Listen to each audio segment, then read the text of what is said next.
Reminds me of a time when I was growing up. Some of you guys know, some of you don't. I have a brother, and we were kids. We'd go to the store, and this old man that ran the store, he would say, when we get up there to check out, he'd lean over and he'd say, tell my brother, boy, reach in there and get you some candy. My brother would say, no. And he said, seriously, go ahead, get whatever you want. Just get a handful of candy, put it in there. And he said, no, sir, I won't. So old man, looks at my mom and says, can he have the candy? My mom said, yeah, he can have the candy. So old man reached over and get a big handful up, throw it in the bag, go home. So we get home, and my mom says to my brother, says, what are you doing? He was in there eating that candy. He said, I'm eating the candy. She said, I thought you didn't want the candy. He said, it ain't that, Ma. She said, why you go back and forth with that old man like that? He said, you don't understand. She said, well, explain it to me. He says, that old man's hands are way bigger than mine.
Yeah, this is the wrap up of the pump house remodel or roof lift or whatever you want to call it. The metal roofing came off the old barn that we took down several videos back. Um, it wasn't all in perfect shape. It had dents and dings, and I mean, there I had to stomp out, to get a halfway flat piece. But um, everything that was used in this project was left over from previous projects or was on the property. Um, the plywood that we use for the roof is left over from the shed re-siding, and or the floor when we redid the floor in the camper. It came out really nice. The roof doesn't look like it's got some fall, but it does. Lonnie knew it needed a door.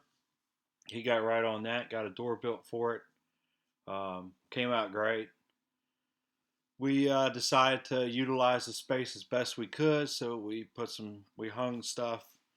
The object was to be able to walk around inside, perform maintenance if we have to, and have a better area to work with. There's still a lot to do on the inside, as you can see, and we're going to redo all this plumbing, get it up off the floor, add more filters, put the second stage pump. There's the pump pressure valve, or a pressure tank, I should say. And Lonnie realized that we needed a handle, so we had to get a handle on it. You know, he's real good about getting a handle on things. So the rains came, kind of stopped us just for a hot second. We regrouped, focused on there he is. And we decided to head on out to the Taste of Madison County, where we met a lot of interesting people, tried a lot of interesting food, found a lot out about the community, and got some good contacts that we would pursue later. It was a great, great trip.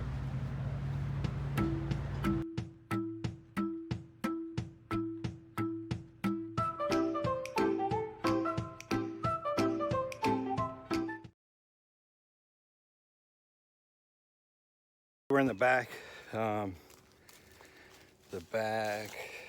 western corner of our property, and behind me you can see this was a logging trail. We're gonna kind of utilize it for the loop to come in off our parking area and go around behind the west side of the barn to drop people off. It'll have a concrete pad and coverage, so if it's raining and people in wheelchairs and whatnot, be able to get in. But as you can see, starting to clean it out pretty good. And this is the path that Ginger and the dogs walk.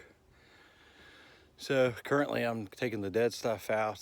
Any branch that's head high, it's coming off. Just making a nice pleasurable loop right now. Whenever we get the loan, this is one of the areas that gets cleaned out with an excavator, but just trying to make it to where I can drive the truck through there. You can see that. So that's what's happening right now. And it started going so smoothly that Lonnie and I literally said, well, let's see how much we can get done in the next couple hours. It was probably maybe 1, 2 o'clock in the afternoon at this time. And we just started. I had the portable generator and a pole saw, and I just started dropping big trees, and he had 2 pieces of rope, and he would tie it off to the trunks of the trees, and he'd haul it back out there to the pile where we had just burned it all off, ironically enough. But ultimately we get the area where the camera's sitting is about 80 feet in diameter, and then we make about a 10 to 20 foot swath all the way back out to the burn pile. And this is the beginning of where the barn's going to sit. Almost 5 o'clock in the evening. Just want to do a little quick recap on what we got done. First thing we did, we got it mowed. We got the shed, or the pump house, taken apart, built a new wall and got it lifted. Got all this cleaned up. And we got the burn pile burned down. Got a fly attacking my head. About to kill it. Anyway, and we got the burn pile burned down. I'll flip this around so you can see it. And we cleaned out where the barn's gonna go. Well, we started cleaning it out. We didn't get it cleaned out a little bit yet. That's a whole lot to move. But anyhow, you can see the light back through there. That's gonna be just about dead center where the barn is. It'll be towards the barn's right-hand side. But as you can see, we've added a few trees to it. Ran the bush hog through it and mulched up a lot of the small stuff. But yeah, you see the light shining back there. There's a big open spot. We got about 100 square foot, 100 by 100 area cleared off. And like I said, it's Saturday around 5 o'clock. So for getting here Wednesday afternoon, it's not bad. And we're gonna change it up a little bit. Lonnie came down with me, and we're gonna get cleaned up. Probably leave around 6, 7 o'clock in the evening. Make that 8-hour trip back to Cincinnati and surprise some people with our presence. So thanks for watching.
We'll see you next time, Nellie Bell.